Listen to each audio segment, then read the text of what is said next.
Assalamu alaikum. With all that I've heard tonight from all the representatives of the struggles, that's going on, I really don't know what to say. Other than that, the struggle continues, and it starts in the neighborhood. I remember, well, Yusef up my age, and I just turned 75.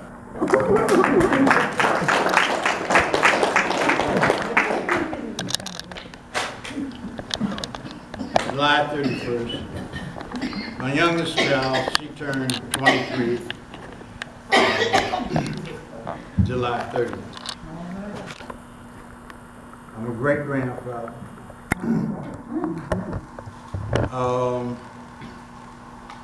I remember when television first came into the black wasn't all the time.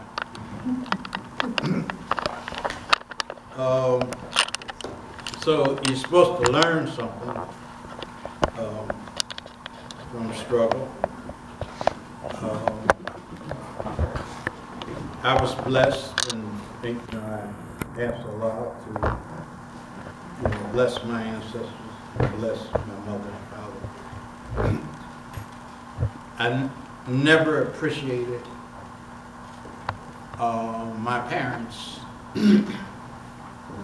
until I got older and until they actually passed. And I don't care what anybody says, when you lose your parents, you've lost them. And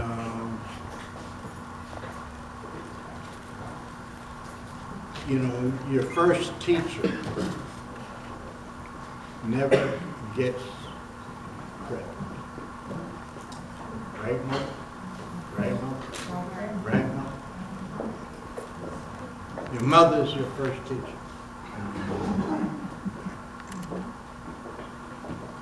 She cradles you. She teaches you. And the Quran says that a child should know the difference between right and wrong by the time of 5 years old. And usually, if a mother is responsible, she has taught her child the difference between right and wrong by the time you're 5 years old. So, struggle in life is a learning process. And so, whatever you are taught, you learn to unlearn and relearn on a daily basis. Because society and the universe and life is constantly changing. So you wonder where I'm going.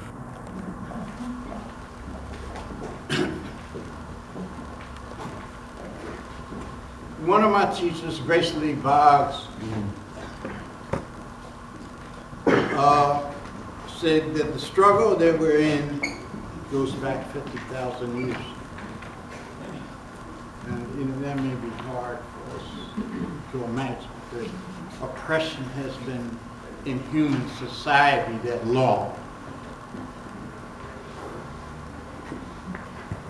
But then when you look at the division in society, when men began as hunters learning how to bring back the techniques of killing animals,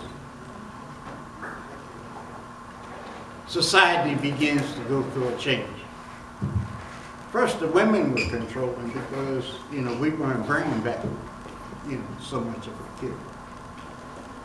And so they were taking the berries and, you know, the food. And so when you get this counter-revolution, you know, or the men take over, and then you have, you know, men take over from that, you get, you know, class suppression. May not be what we see it now, but what I'm trying to say is that what we're going through is nothing unique. Because if you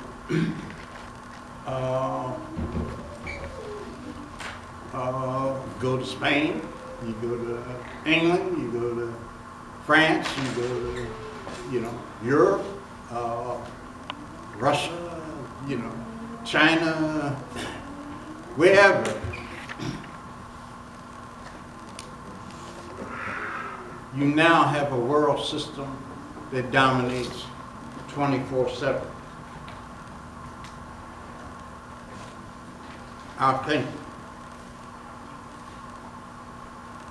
And there are times when there are breaks where the system begins to readjust. And in the process of readjusting, it throws out millions of people.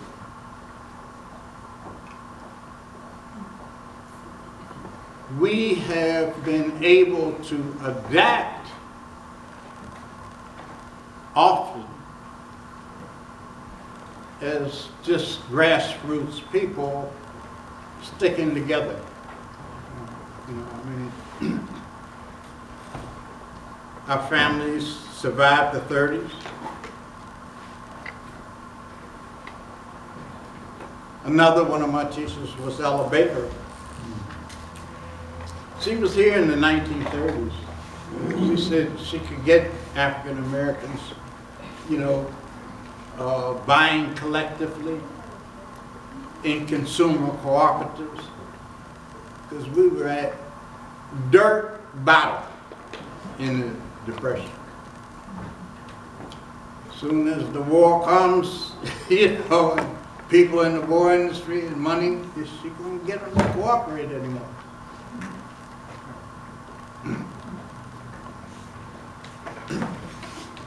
But she laid a network, and Mrs. Parks and September Clark were part of that network. And they saved America from fascism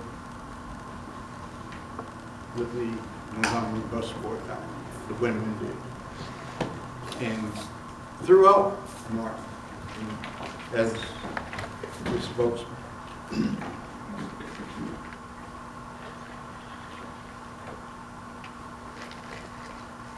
Well,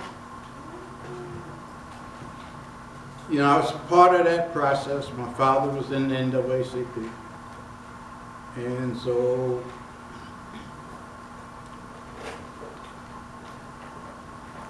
I know that I was part of a process, just like many of the elders, and we were part of a process because people before us had struggled, and through either personal interaction or indirect interaction, you know, we had, you know, some relationship to that.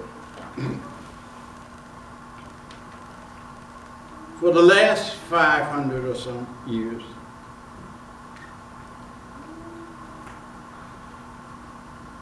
the world has been divided on a racial class and gender hierarchy. To deny this is to deny reality, which most of us are doing. A lot, I'm not saying in this room, but yeah, many are, putting their heads in the sand.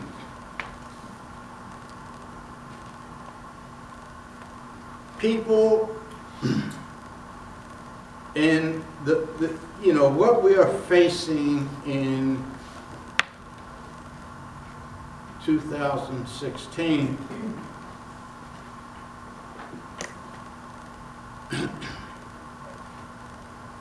is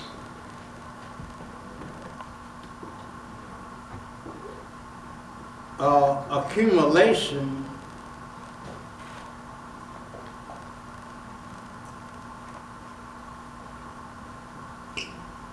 of the 60s.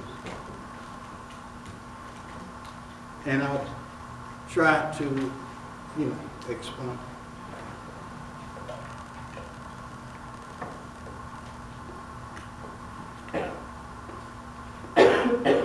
Our generation, or my associates, or people who would claim me as an associate, we said, our enemy is not white people. All right? Our enemy is not white people. Our enemy is the white capitalist class that has chosen the United States of America to be the center of the world capitalist system. Wasn't popular. We got caught hell for it. But now we are witnessing a global empire in crisis. All right? And it's moved to a position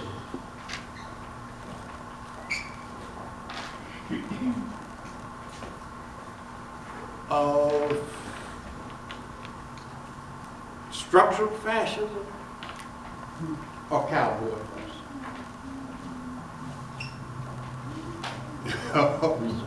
So, what, we got to take the lesson to you. And the ruinization of communities comes from the lack of activism, but the lack of activism comes from the lack of consciousness, which means we have, should have these forms continuous for, at least to throw out some questions, to deal with.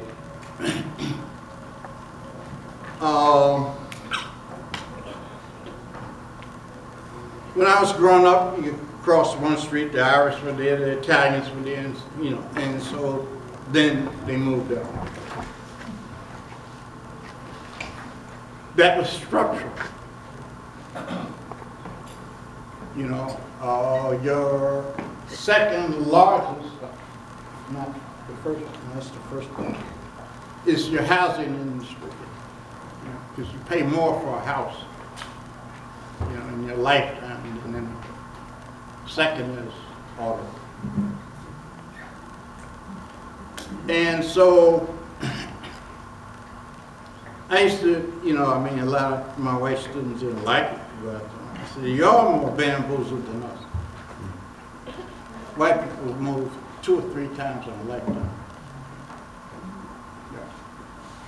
Your parents have moved 2 or 3 times. Right? Why? Because of the propaganda of living next to black people. Right. You know, so it's a conscious divide and move. A conscious divide and move. Right. And so in the 60s, what we did in SNCC was say, hey, you have to go in the white community because this is where it's coming from. You know, the reaction.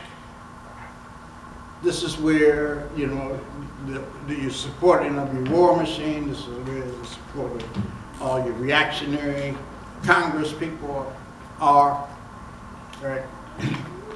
And so this is still a challenge. If you don't want Trump in there, you know, you got to get some, you know, young white activists up in that white community that's going to vote Republican. And if you can't overthrow Snyder, you got to, you know, really, you know, evaluate.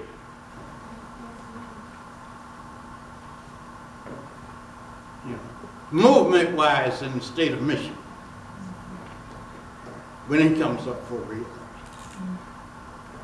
Because Michigan represents, you're on the front line of fascism.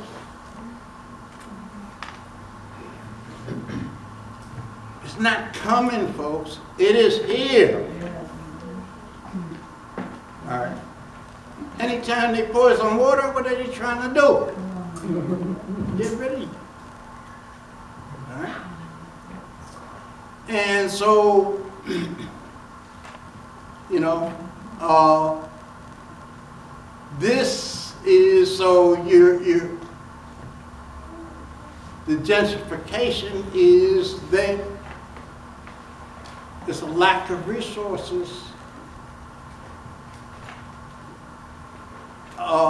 in the system. So folks can't keep driving back and forth. You know, they have to come in. They were in the first time, you know, but that, you know, America had money, so they could get it. So, you know,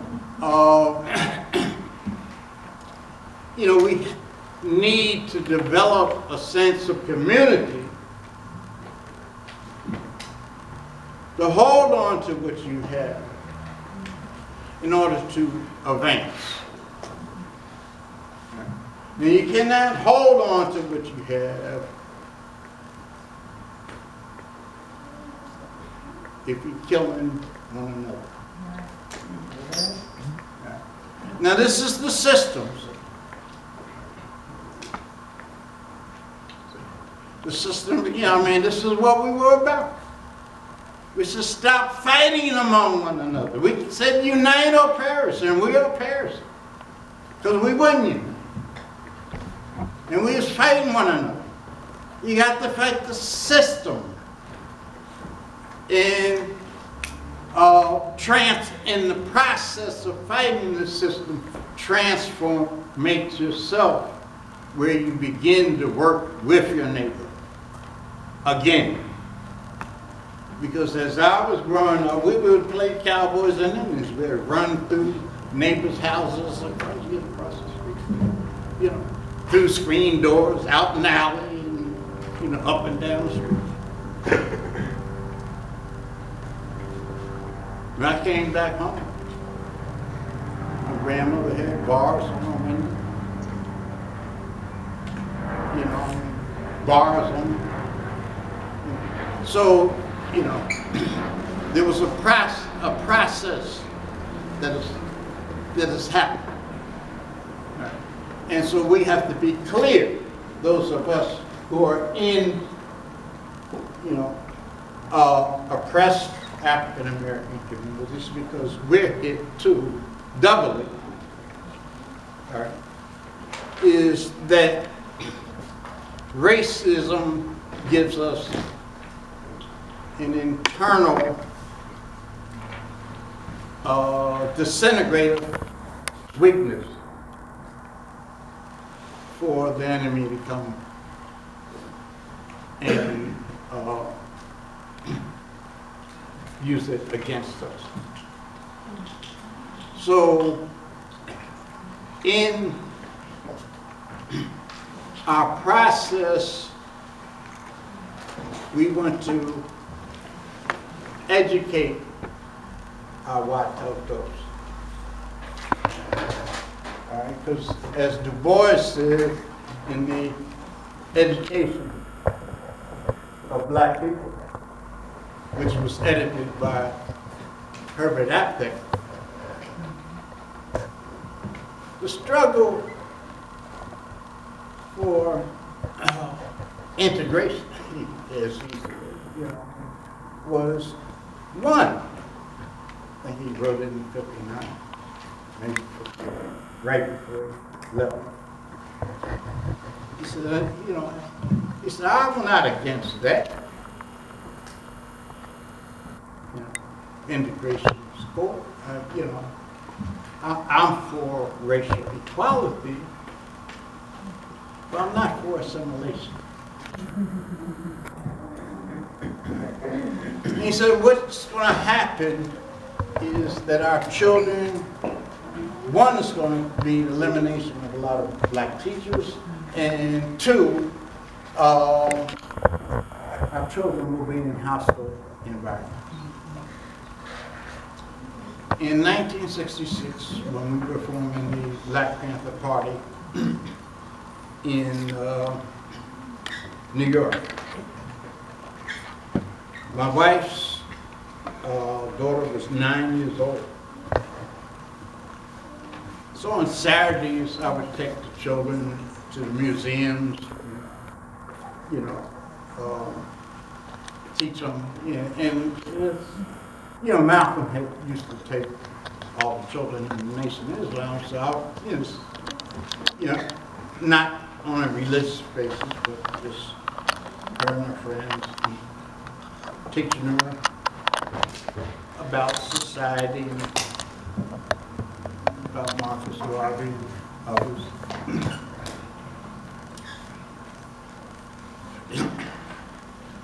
So Carolyn had a natural.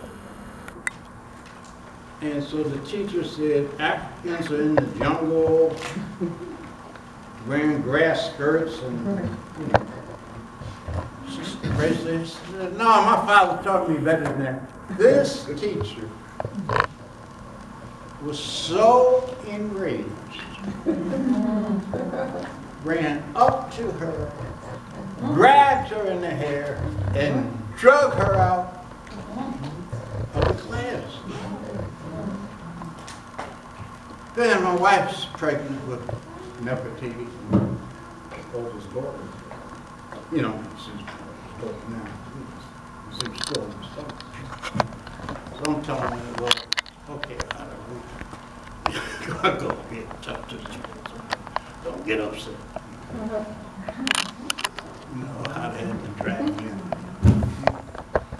Yeah, I said, you did what? So I didn't get arrested, and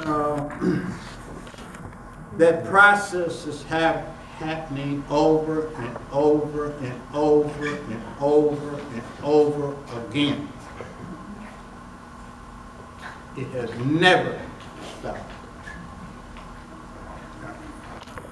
So basically you have people who have class privileges in the sense that they grow up in a middle class environment or taught a Eurocentric educational system and all the rest of them, reinforced by all the racist stereotypes. And so it's a cultural shock to them.